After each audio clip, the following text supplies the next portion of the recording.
I was a very, very, very weird child. Very weird child.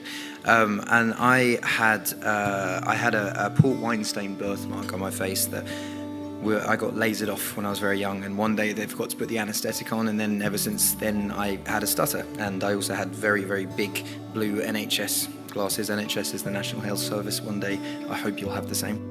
I lacked an eardrum on one side of my face, so to one side of my ear.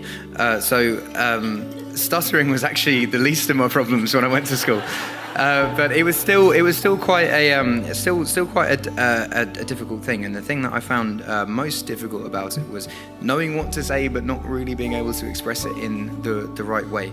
But I got heavily into music at a young age and got very, very into rap music. Eminem was the first album that my dad bought me. I remember my Uncle Jim told my dad that Eminem was the next Bob Dylan.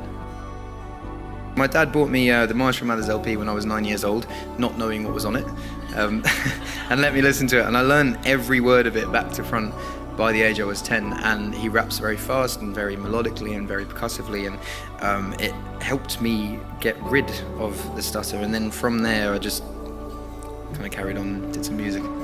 I think the one thing I wanted to convey in my speech today for more the kids that I hear that are going through the therapy, and I want to stress the point that it's not, stuttering is not a thing you have to be worried about at all. And even if you have quirks and weirdness, you shouldn't be worried about that. I think the people that I went to school with were the most normal and were the coolest when we grew up. Like I was telling Emily earlier that one of the cool kids from school now does my plumbing.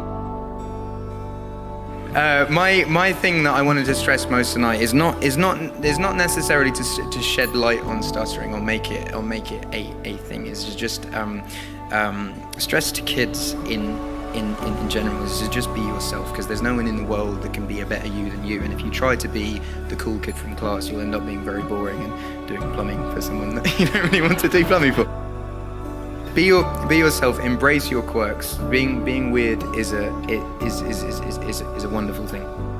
Embrace your weirdness, and from a stuttering point of view, don't treat it as an issue. You know, work through it and get the treatment that you want to get, but don't ever treat it as an issue, and don't see it as a blight on your life, and carry on pushing forward. And I did all right. You can do all right as well. Emily did all right. Nice one. Thank you.